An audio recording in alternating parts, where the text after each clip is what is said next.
Καλώς ήρθατε σε ένα ακόμη βίντεο του My Love Made Wardrobe, ενός καναλιού που δημιουργήθηκε με σκοπό να σας παράσχει tutorials και ιδέες ραπτικής. Σήμερα ράβουμε από την αρχή μέχρι το τέλος ένα πατρόν από το ολοκένουργιο τεύχος του Burda Style Ιανουαρίου 2021.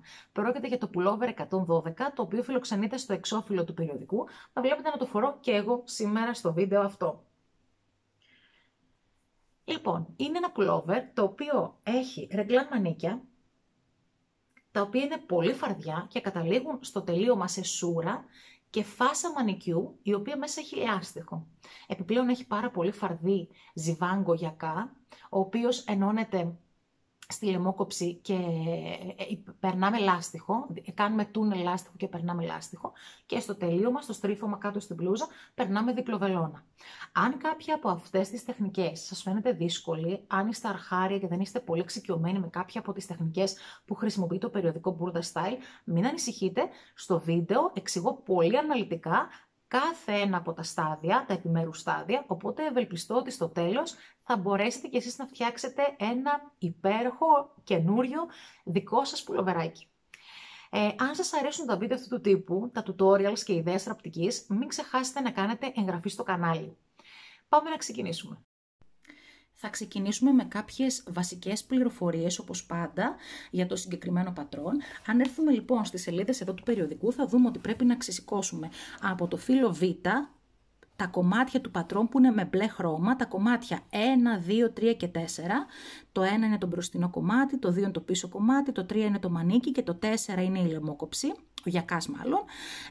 Και επιπλέον θα σχεδιάσουμε ένα κομμάτι που θα είναι η φάσα μανικιού, θα τη σχεδιάσουμε μόνες μας.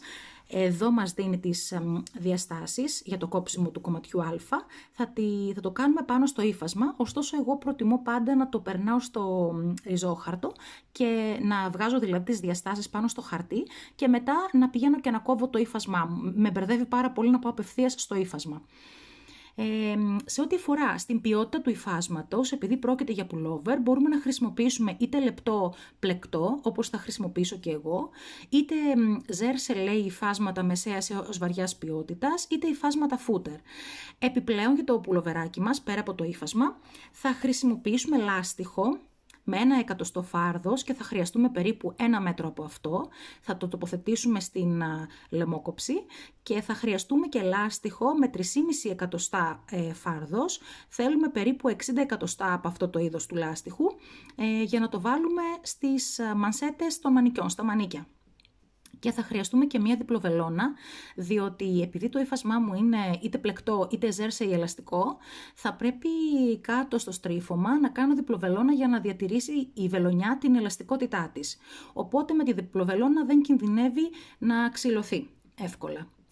Λοιπόν, πάμε να σας δείξω λίγο τα κομμάτια. Εγώ να πω ότι παρόλο που το νούμερό μου στα κομμάτια του Burda Style περιοδικού είναι πάντα το νούμερο 42, στο συγκεκριμένο πατρόν έχω κάνει μία εξαίρεση, διότι το θεωρώ και από το μοντέλο που είδα μέσα στις σελίδες του περιοδικού ότι είναι ένα πολύ φαρδί πατρόν και επειδή δεν μου αρέσει τόσο πολύ να είναι φαρδί το ρούχο μου, ξεσήκωσα ένα νούμερο μικρότερο, δηλαδή κατ' εξαίρεση σήμερα θα κάνω το νούμερο 40. Έχω ξεσηκώσει λοιπόν όλα τα κομμάτια. Να σας δείξω πρώτα, ξεκινάω λίγο ανάποδα, τη φάσα του μανικιού. Για το νούμερο 40 έχει 28 επί 11 εκατοστά, 28 εκατοστά είναι το μήκος και 11 είναι το πλάτος. Να σας πω ότι είναι το μοναδικό κομμάτι στο οποίο δεν θα προσθέσουμε περιθώρια ραφής γιατί είναι ήδη υπολογισμένα. Τώρα, σε ό,τι αφορά στα άλλα κομμάτια, να σας δείξω λίγο που θα περάσουμε τα περιθώρια ραφής, για την περίπτωση που κάποια κοπέλα ή κυρία μπορεί να μπερδεύεται.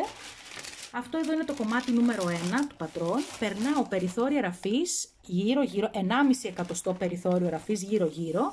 Εδώ κάτω, επειδή είναι το στρίφωμα, βάζω 3 εκατοστά περιθώριο ραφής και φυσικά στην άλλη άκρη, επειδή εδώ θα διπλώσω, δεν προσθέτω εδώ. Αν δείτε, έχω βάλει και μερικά βελάκια ότι εδώ πρέπει να κόψω στην τσάκιση.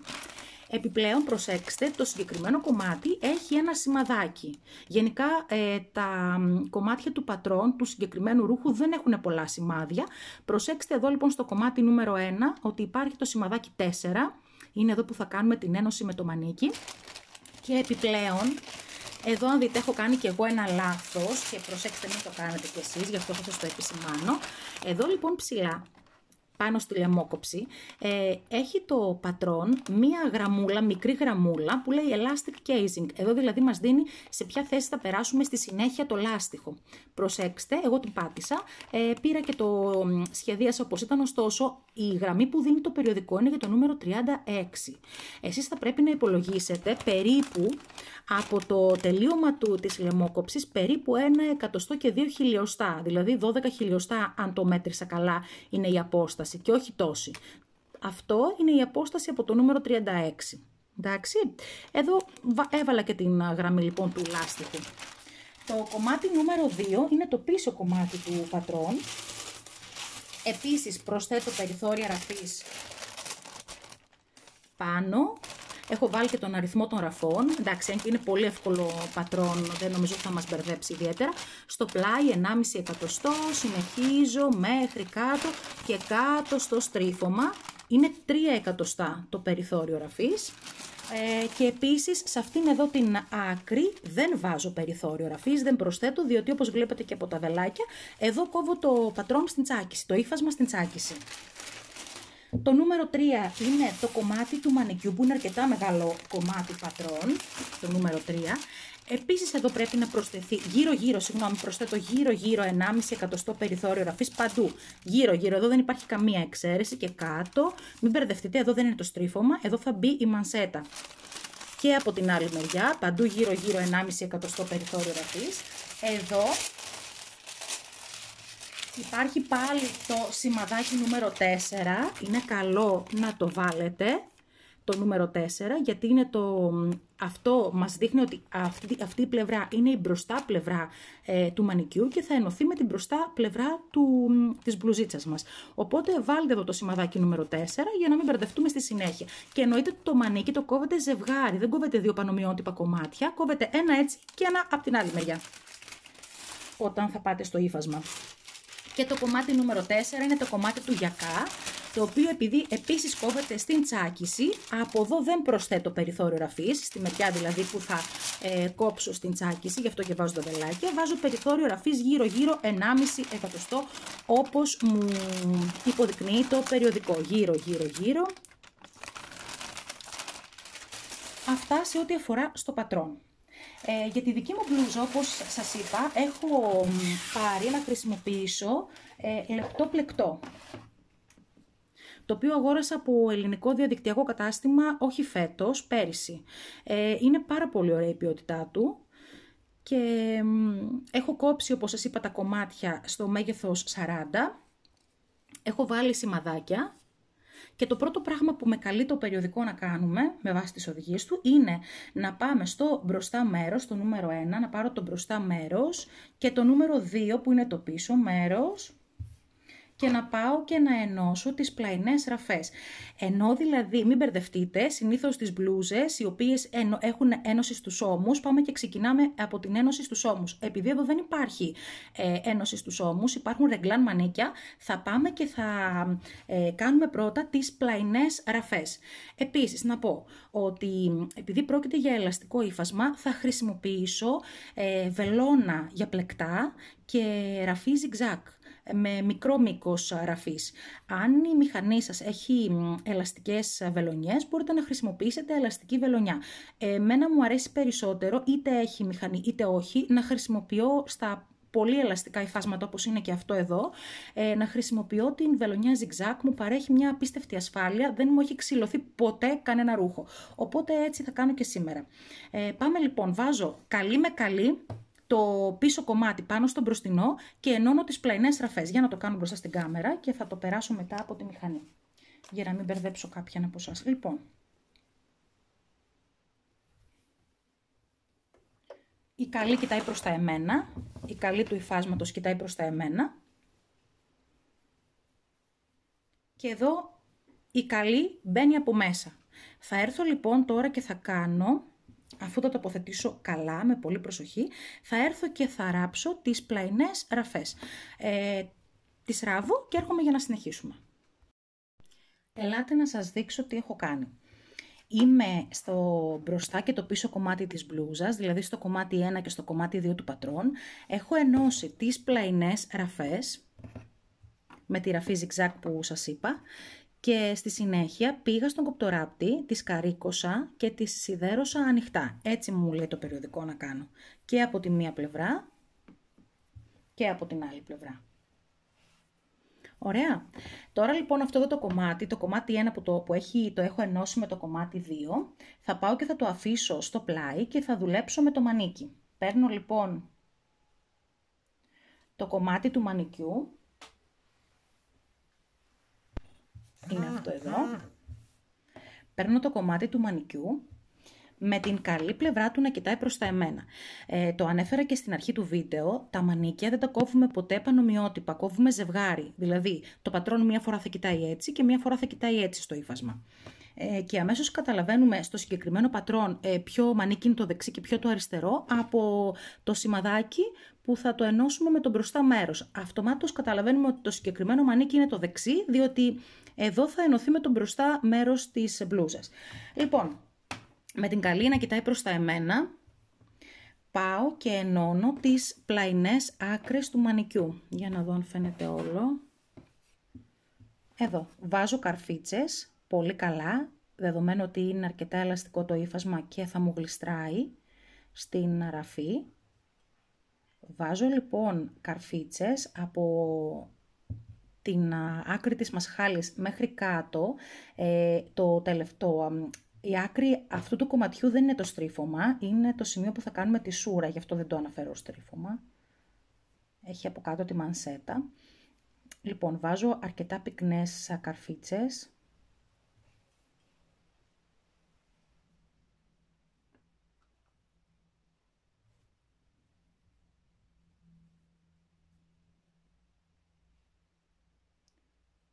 Μέχρι εδώ λοιπόν που θα γίνει μετά η σούρα για να ενώσω τη μανσέτα.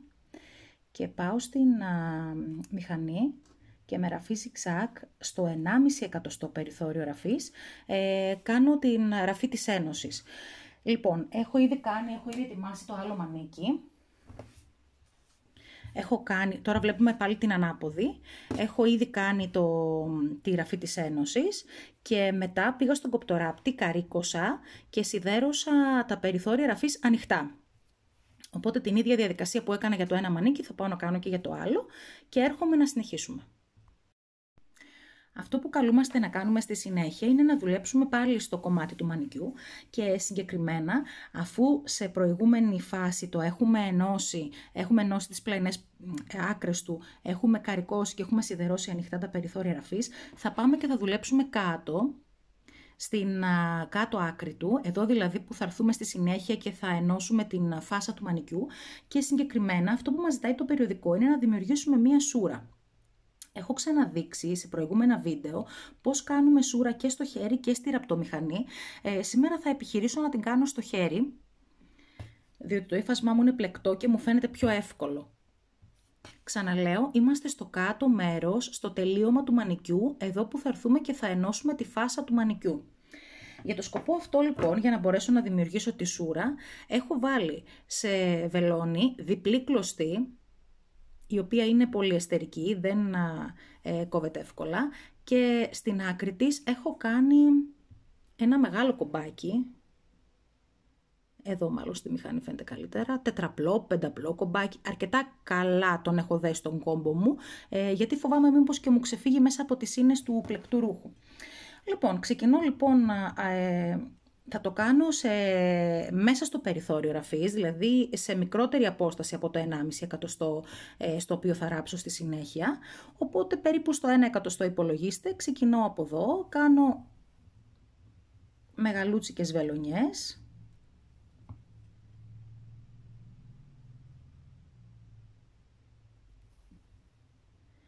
Μέχρι να φτάσω να κάνω γύρω, εδώ μέχρι να κάνω γύρω και να φτάσω πάλι στο ίδιο σημείο. Κλείνω το βίντεο για να το κάνω και έρχομαι να σας δείξω πού θα σταματήσουμε, πόσο θα σουρώσουμε. Αφού λοιπόν τρυπώσω, κάνω δηλαδή μεγάλες βελονιές από την μία πλευρά εδώ μέχρι, κάνω γύρω μέχρι να φτάσω ξανά στο ίδιο σημείο, γύρω περιμετρικά το έκανα. Πάω στις σελίδες του περιοδικού και συμβουλεύομαι εδώ. Αυτή είναι εδώ την οδηγία. που λέει ότι αφού σουρώσουμε τις κάτω άκρες, θα πρέπει μετά το τελικό φάρδος, λέει, για κάθε μέγεθος να είναι διαφορετικό. Αφού εγώ έχω κόψει το μέγεθος 40, θα μετρήσω με τη μεζούρα μου, η σούρα μου, η τελική, να είναι 27 εκατοστά. Εδώ δεν πρέπει να κάνει κάθε μία τις δικές της μετρήσεις, θα πρέπει να συμβουλευτεί αυτήν εδώ την οδηγία του περιοδικού, διότι μετά δεν θα είναι καθόλου εύκολο να ενώσετε τη φάσα του μανικιού, αν σουρώσετε περισσότερο ή λιγότερο. Δηλαδή μας δίνει για κάθε μέγεθος συγκεκριμένο μήκος σούρας, να το αναφέρω έτσι, γιατί στη συνέχεια θα έρθουμε και θα ενώσουμε την φάσα του μανικιού που και το κάθε μέγεθος έχει συγκεκριμένο μήκος η φάσα του μανικιού. Λοιπόν, για το δικό μου λοιπόν μέγεθος, το μέγεθος 40 πρέπει να είναι 27 εκατοστά. Τι κάνω? Θα σουρώσω λίγο. Πάντα προσπαθώ εννοείται να ισομοιράζω τη σούρα. Θα σας βάλω επάνω και link από προηγούμενο βίντεο που έχω σουρώσει στη ραπτομηχανή, σε περίπτωση που κάποια από εσάς δεν θέλει να το κάνει στο χέρι σαν τρύπωμα, αλλά θέλει να το κάνει στη ραπτομηχανή. Και εκείνος ο τρόπος εξαιρετικός είναι. Το έχουμε κάνει σε ένα άλλο καλοκαιρινό μπλουζάκι που έπρεπε να σουρώσουμε πάνω στην λαιμόκοψη.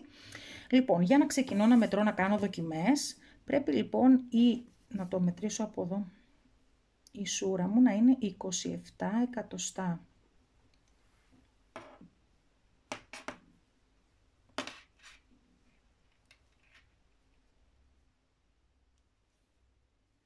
Όχι, εμένα είναι μεγαλύτερο, οπότε σουρώνω κι άλλο.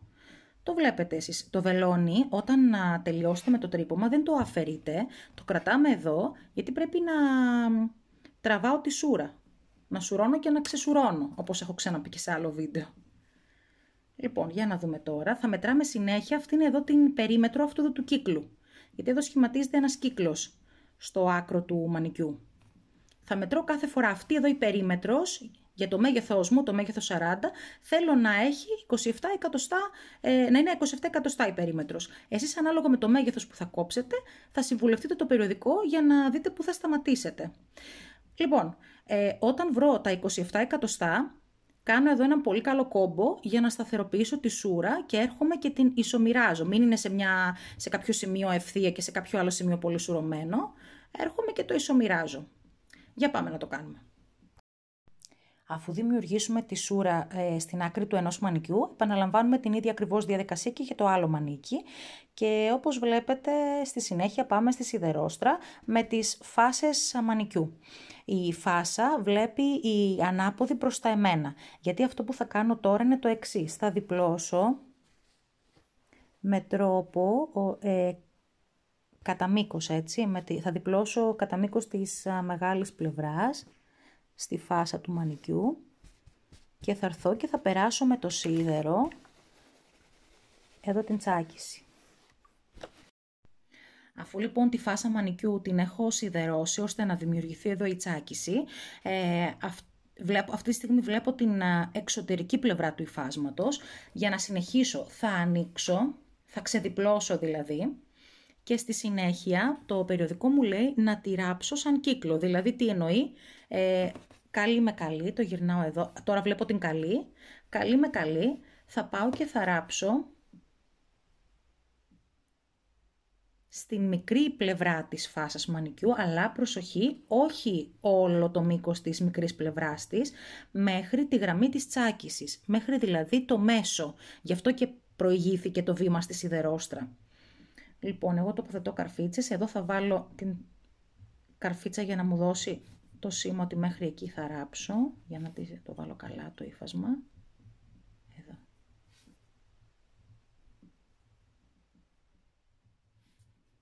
Ωραία. Και θα πάω να κάνω στο 1,5 εκατοστό περιθώριο ραφής ένα γαζί από εδώ μέχρι εδώ. Όχι το υπόλοιπο κομμάτι. Το υπόλοιπο κομμάτι θα παραμείνει ανοιχτό για να μπορέσω να τοποθετήσω το λάστιχο σε λίγο. Εννοείται πως ό,τι κάνω για τη μία φάσα, επαναλαμβάνω και για την άλλη. Για να είμαι απολύτως ειλικρινής, επειδή το λάστιχο που θα χρησιμοποιήσω είναι μικρότερο από 3,5 εκατοστά, το περιοδικό μας δίνει φάρδος λάστιχου για τις μανσέτες 3,5 εκατοστά. Εγώ στο σπίτι έχω πολύ λάστιχο που είναι 2,5 εκατοστά το φάρδος του, οπότε θα χρησιμοποιήσω εκείνο. Και για αυτό το λόγο θα κατέβω με το γαζί και λίγο πιο κάτω. Ουσιαστικά αυτό εδώ το άνοιγμα, το μεγάλο, το αφήνουμε προκειμένου μετά να μπορέσουμε να περάσουμε το λάστιχο. Αν και εσείς χρησιμοποιήσετε λάστιχο μικρότερο από 3,5 εκατοστά, με μικρότερο φάρδος εννοώ από 3,5 εκατοστά, μπορείτε αν θέλετε να κατεβείτε και λίγο πιο κάτω από τη γραμμή της τσάκισης και την καρφίτσα που βάζω για σημάδι. Έχω ράψει λοιπόν τα ανοίγματα εδώ στις μανσέτες μου και το ένα άνοιγμα το έκανα, αυτό εδώ το πρώτο που έκανα, το έκανα ακριβώς μέχρι την τσάκιση. Να το βλέπετε ανοιχτό από εδώ. Αυτό το κατέβασα και λίγο πιο κάτω, περίπου κάνα εκατοστό πιο κάτω.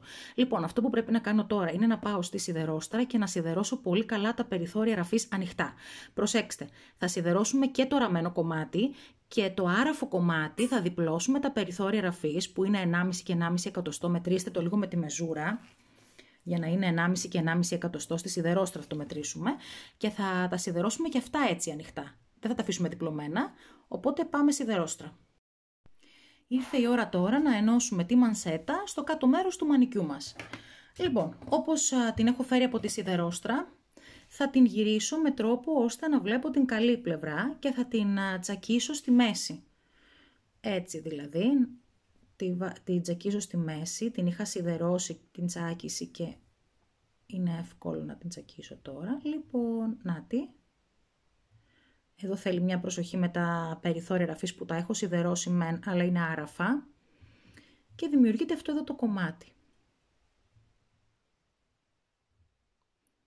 Λοιπόν, εδώ θέλει προσοχή, μην το χάσουμε.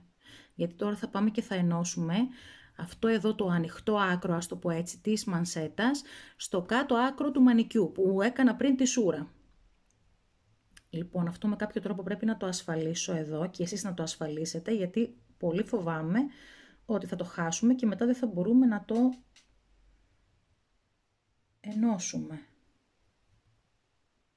Λοιπόν, θα βάλω εδώ μια καρφίτσα έτσι για ασφάλεια, μη σας πω και δύο. Γιατί αν το ράψω στραβά πάνω στην άκρη του μανικιού μετά δεν θα μπορώ να το σώσω εύκολα. Εδώ λοιπόν. Βάλτε και εσείς, γιατί αυτό εδώ το άνοιγμα μετά θα το ράψουμε στο χέρι με κρυφή βελονιά. Οπότε αν αυτό σας ανοίξει δεν θα μπορείτε να το μαζέψετε εύκολα. Πρέπει όταν το γαζώσω πάνω στο άκρο του μανικιού να είναι ενωμένο το ένα άκρο με το άλλο άκρο, αυτό εδώ. Εννοείται πως αυτό θα είναι το εσωτερικό της μανσέτας, έτσι. Αυτό θα είναι αυτό που θα φαίνεται απ' έξω, που είναι τελειωμένη η ραφή. Λοιπόν, πάω καλή με καλή, αυτή την πλευρά δηλαδή τώρα, εδώ είναι οι ίδιες οι πλευρές, απλά καλή θα θεωρήσω αυτή που θα φαίνεται. Αυτή που θα φαίνεται θα είναι αυτή που έχει το τελειωμένο γαζί. Το ανοιχτό θα το αφήσω από τη μέσα πλευρά όπου θα κάνω την κρύφη βελονιά. Λοιπόν, πάω λοιπόν, γυρνάω και το μανίκι μου από την καλή. Προσοχή εδώ κάτω τη σούρα, εγώ έχω αφήσει ακόμη το βελόνι πάνω γιατί θέλω να προσαρμόσω πρώτα το τελείωμα εδώ του μανικιού. Λοιπόν, καλή με καλή. Θα το περάσω έτσι από εδώ. Περνάω το μανίκι, να το εξηγώ σε περίπτωση που κάποια κυρία μπερδεύεται. Περνάω την φάσα του μανικιού έξω από το μανίκι. Δηλαδή το μανίκι θα μείνει μέσα. Κοιτάξτε, εδώ. Θα βγάλω το μανίκι από μέσα. Τώρα, σε ποιο σημείο? Προσοχή. Η ένωση εδώ του μανικιού, φαίνεται, θα πρέπει να συμπέσει για να είναι ομοιόμορφο με την ένωση της μανσέτας. Εδώ. Για να δημιουργηθεί το σταυρουδάκι.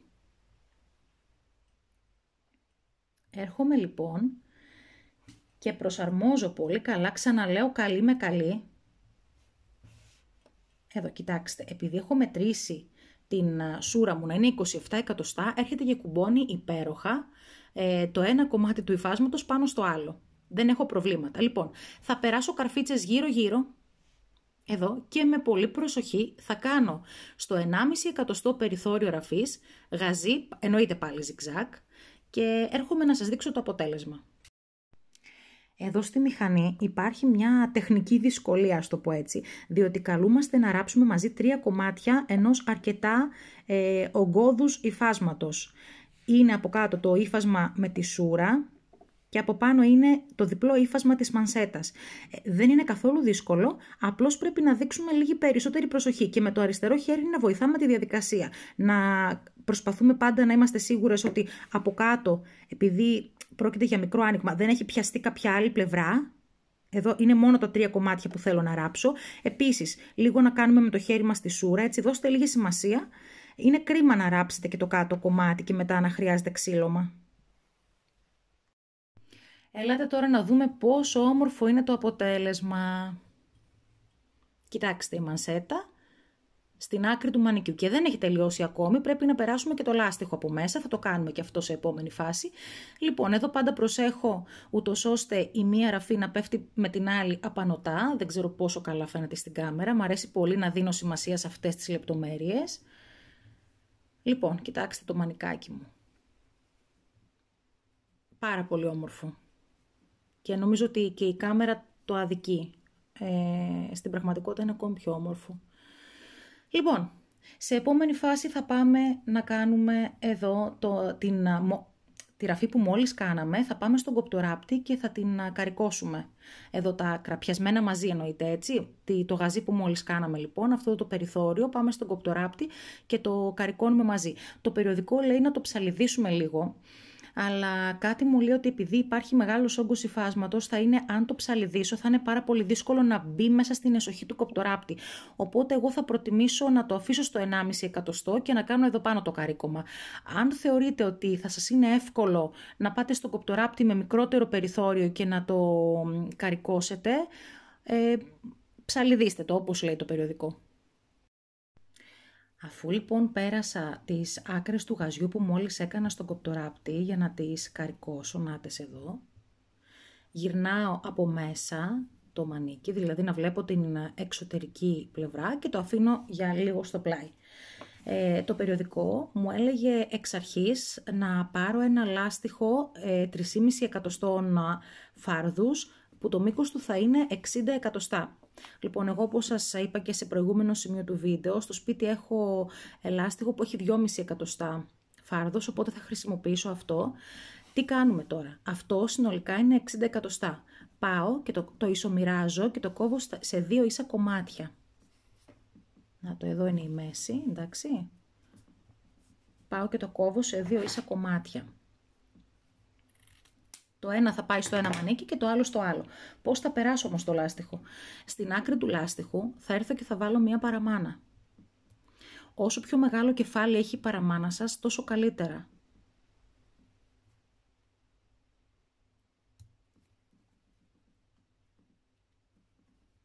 Λοιπόν, και έρχομαι στο μανικάκι μου από μέσα, εδώ στο άνοιγμα. Έτσι θα το βάλω, έτσι με βολεύει καλύτερα. Και βάζω σιγά σιγά την παραμάνα. Προσέξτε, το μόνο δύσκολο σημείο εδώ στο να περάσω το λάστιχο μέσα είναι μήπως σε κάποιο σημείο γυρίσει το λάστιχο, διπλωθεί.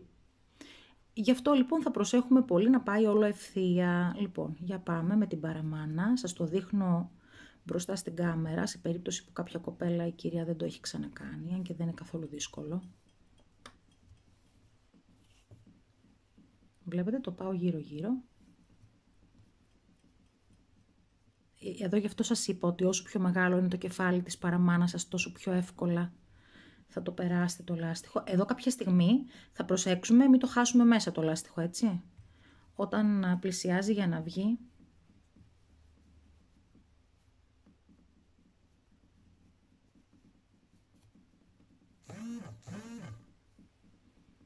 Λοιπόν, συνεχίζω.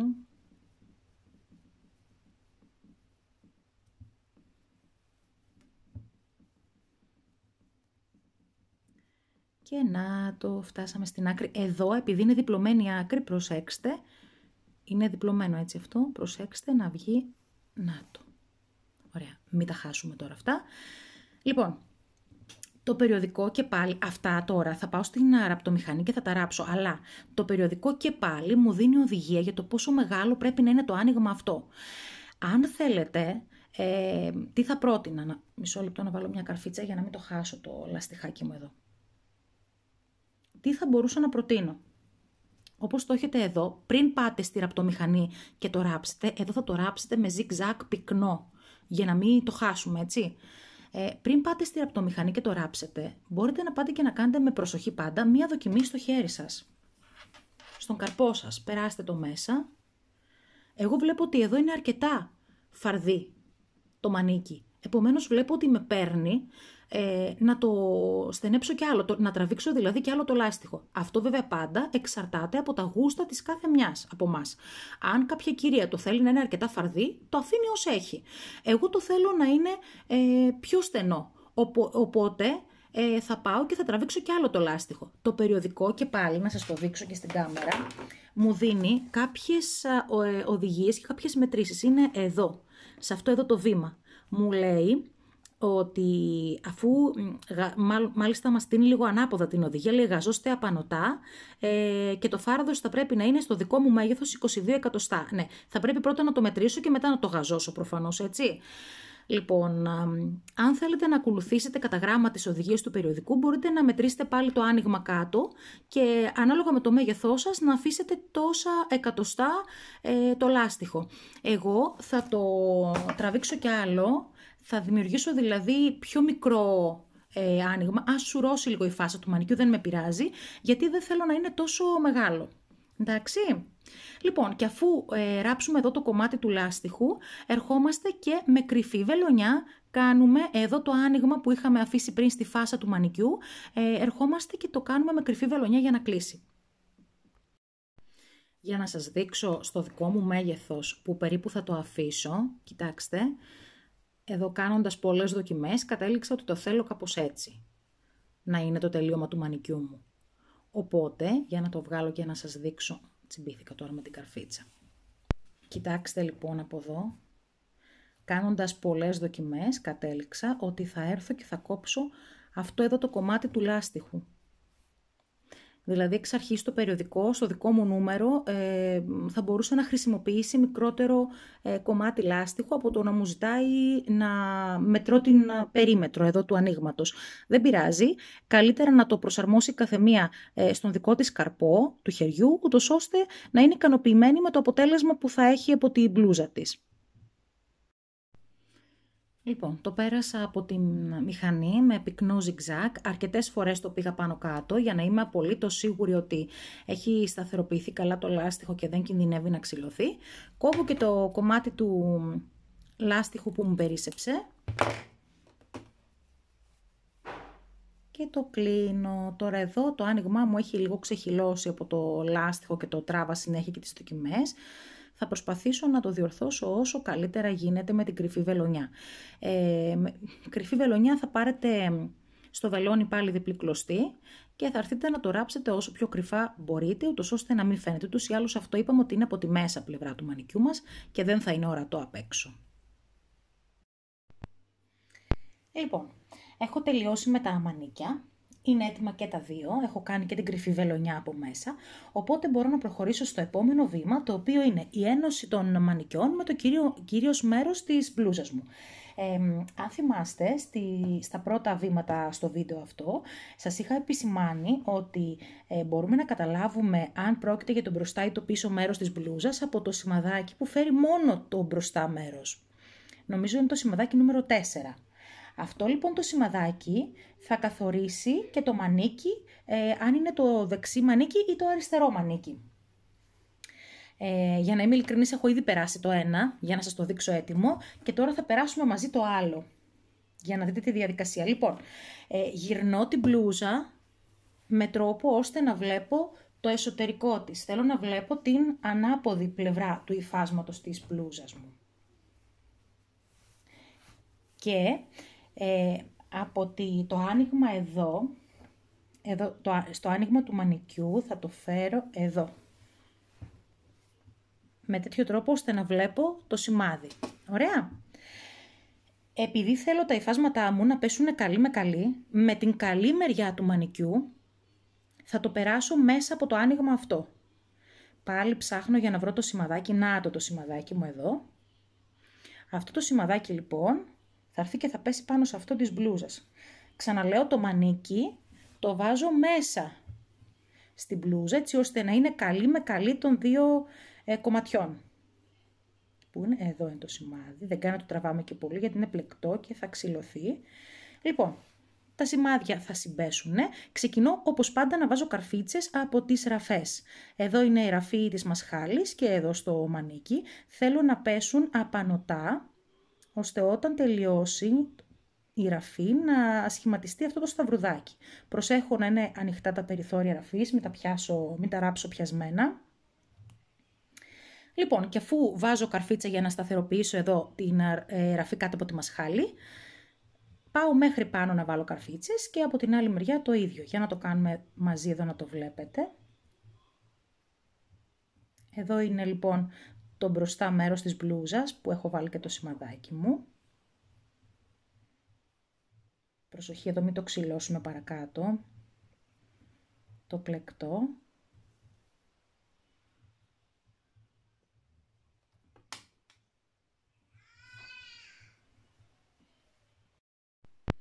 Λοιπόν, αφού βάλω καρφίτσες μέχρι το πάνω άκρο, συνεχίζω από τη μασχάλη και προς την άλλη πλευρά. Πάλι το ίδιο να βάλω καρφίτσες. Σχετικά πυκνές τις βάζω τις καρφίτσες, διότι το ύφασμά μου γλιστράει αρκετά, οπότε θέλω να το έχω σταθεροποιήσει αρκετά πριν περάσω στη ραπτομηχανή για να κάνω το γαζί μου. Με την ίδια διαδικασία πάω και βάζω καρφίτσες μέχρι την άλλη άκρη. Έβαλα λοιπόν και από τη μασχάλη προς αυτή τη μεριά τις καρφίτσες μου. Κοιτάξτε τι σχήμα έχει τώρα αυτό το κομμάτι εδώ. Έτσι ακριβώς. Κοιτάξτε, είναι μία καμπύλη ουσιαστικά. Επειδή πρόκειται για μανίκι ρεγκλάν, δεν κλείνει από πάνω, γιατί από πάνω θα περάσει ο γιακάς. Πρόκειται για μία καμπύλη. Ένα σαν U αγγλικό να το πω έτσι. Το βλέπετε?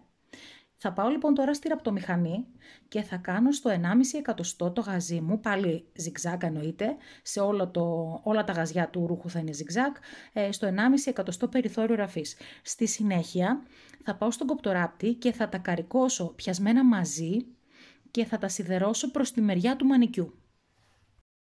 Ελάτε τώρα να σας δείξω πώς θα δείχνει το μανίκι μας τελειωμένο. Από την εσωτερική πλευρά θα είναι έτσι.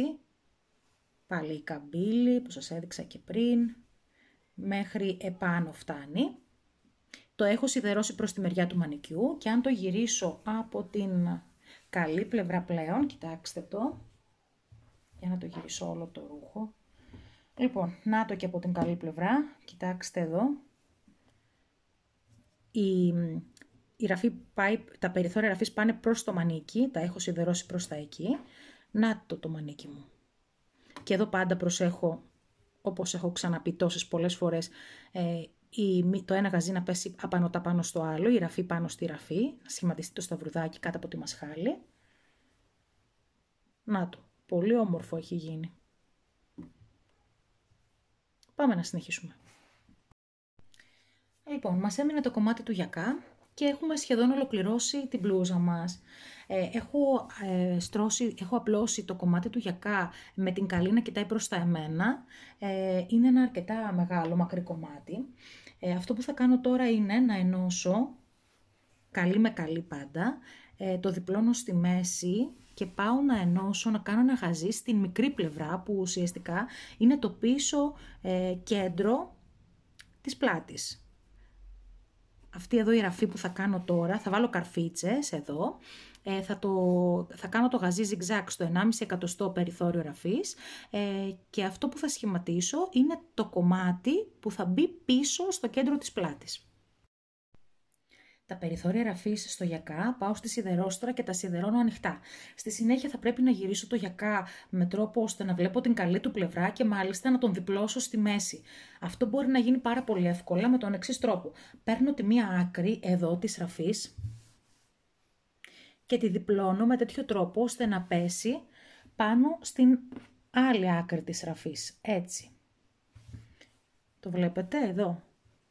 Και πάρα πολύ εύκολα γυρνάει ο γιακάς και μάλιστα, νάτος, γύρισε αμέσως ο γιακάς, είναι η καλή του πλευρά και μάλιστα είναι διπλωμένος. Αυτή εδώ η ραφή είναι η ραφή που θα συμπέσει με το κέντρο πίσω της πλάτης. Επιπλέον στο γιακά έχουμε άλλα δύο σημαδάκια. Ένα από τη μία μεριά από το κέντρο και ένα από την άλλη μεριά από το κέντρο. Να το ένα είναι εδώ. και είναι η κορυφή του ενός ώμου και το άλλο είναι εδώ και είναι η κορυφή του άλλου ώμου. Το αφήνω λοιπόν το κομμάτι αυτό του γιακά για πολύ λίγο στο πλάι για να βάλω σημαδάκια στην μπλούζα μου, στο κυρίως μέρος. Νάτι εδώ η μπλούζα μου. Λοιπόν, θα βάλω τα εξής σημαδάκια. Το πρώτο είναι να εντοπίσω το κέντρο της πλάτης πίσω. Αυτό πώς το εντόπισα. Εδώ βλέπετε ήδη έχω βάλει την καρφίτσα. Πώς την έχω βάλει. Πιάνοντας εδώ τις ραφές στα ρεγκλάν μανίκια, τη μία ραφή πάνω στην άλλη, έτσι βρίσκω αμέσως, κοιτάξτε να το κάνω έτσι, βρίσκω εδώ ότι είναι η κορυφή του ώμου.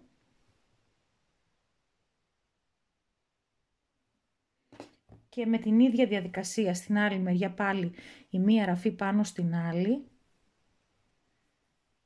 Εδώ είναι η κορυφή του άλλου ώμου. Και για το κέντρο πίσω, η μία ραφή του ενός ώμου να πέσει απανωτά στη ραφή του άλλου ώμου. Να το. Έχω ήδη βάλει την καρφίτσα. Άρα τα τρία σημεία τα οποία είναι σημαδεμένα και στο κομμάτι του γιακά, τα σημάδεψα και στο κομμάτι της μπλούζας. Θα πρέπει λοιπόν τώρα να ενώσω το γιακά καλή με καλή, να προσαρμόσω μάλλον το κομμάτι του γιακά καλή με καλή πάνω στη λαιμόκοψη.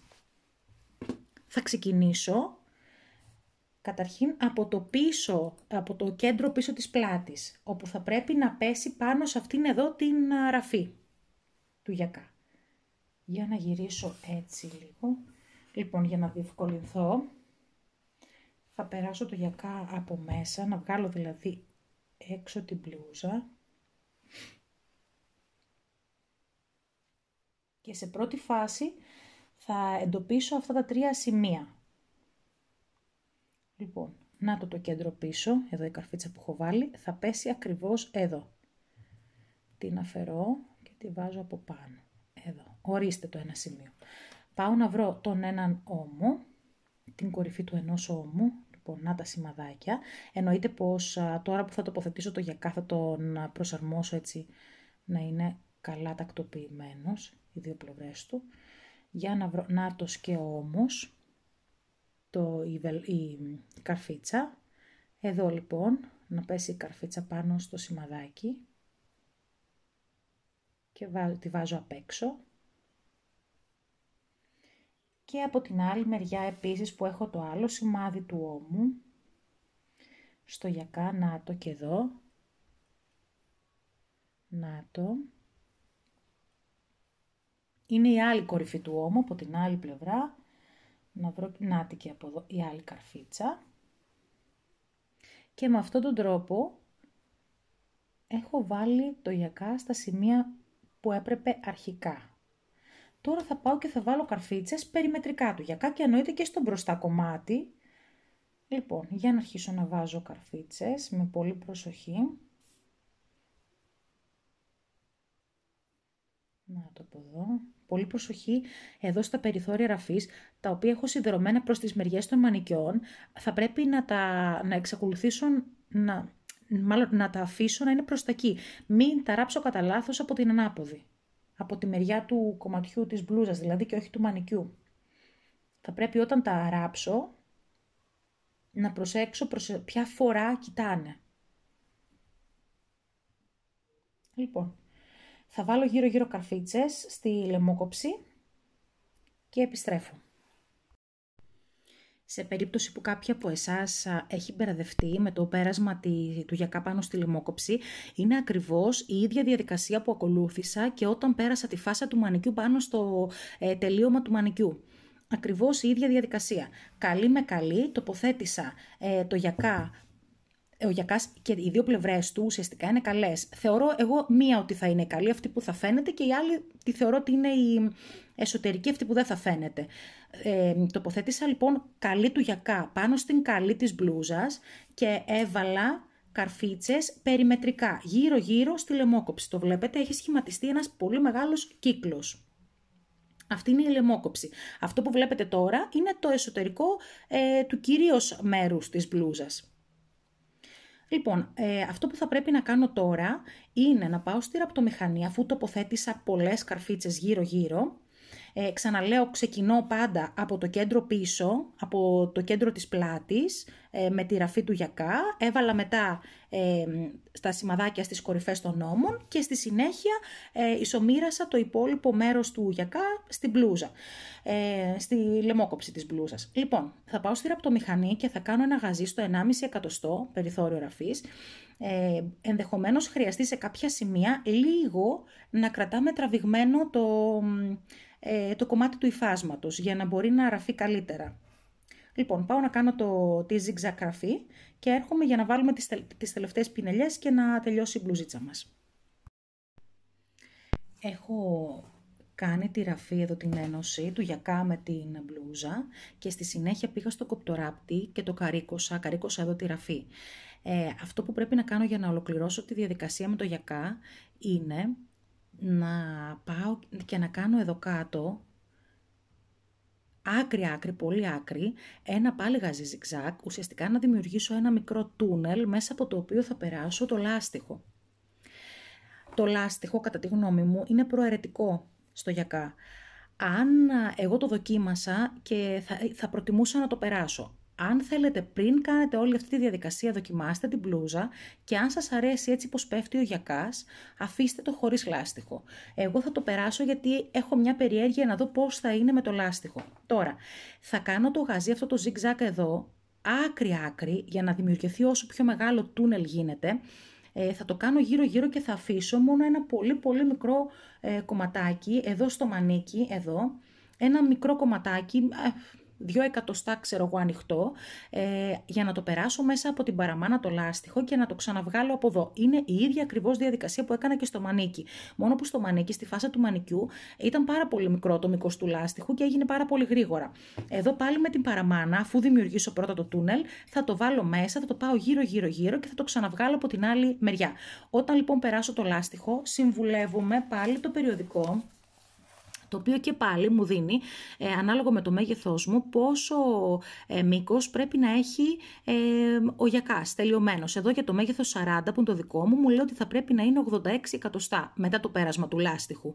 Οπότε αφού περάσω το λάστιχο θα μετρήσω 86 εκατοστά. Και αυτό πάλι είναι υποκειμενικό. Εξαρτάται από τα γούστα σας. Αν κάποιο τον θέλει πιο στενό, το στενεύει και άλλο το λάστιχο. Αν κάποιο τον θέλει πιο φαρδί το γιακά, το αφήνει πιο χαλαρό το λάστιχο. Αν θέλετε, συμβουλευτείτε. Εγώ θα το ακολουθήσω αυτό γιατί θέλω να δω πώς θα δείξει το ρούχο μου σύμφωνα με τις οδηγίες του περιοδικού. Και το τελευταίο κομμάτι φυσικά που πρέπει να κάνουμε για να ολοκληρωθεί η μπλούζα μας και να μπορούμε να τη φορέσουμε είναι να κάνουμε κάτω το στρίφωμα. Το στρίφωμα, το περιοδικό, μου δίνει την εξής οδηγία. Να πάω να περάσω την άκρη του στριφώματος εδώ στο κοπτοράπτη και μετά να το γυρίσω και να περάσω διπλή βελόνα. Η διπλή βελόνα περνιέται πάντα από την καλή. Γιατί από την ανάποδη βγαίνει ένα σχέδιο σαν zigzag που κάνει. Εμένα δεν μου αρέσει να φαίνεται στο στρίφωμα ο κοπτοράπτης. Οπότε θα το γυρίσω μία φορά και μία δεύτερη φορά και θα περάσω μετά τη διπλή βελόνα. Αν δεν έχετε διπλή βελόνα κατάλληλη για τον τύπο του υφάσματος που έχετε επιλέξει, μπορείτε να κάνετε και πάλι zigzag ραφή. Αρκεί να είστε σίγουρες ότι δεν θα ξυλωθεί. Δηλαδή, αν πάτε και κάνετε ένα ευθύ γαζί, θα ξυλωθεί σίγουρα στην πορεία. Αυτά με τη σημερινή μπλούζα. Φωτογραφίες θα δείτε σίγουρα και στο Instagram και στην ομάδα μας στο Facebook. Εύχομαι να σας άρεσε, να το βρήκατε ευχάριστο και προπαντός χρήσιμο. Αν ράψετε κι εσείς την μπλούζα, θα ήθελα πολύ να μου τη δείξετε, να ανεβάσετε φωτογραφία για να δω πώς βγήκε η δική σας μπλουζίτσα. Αν σας αρέσουν τα βίντεο αυτού του τύπου, μην ξεχάσετε να κάνετε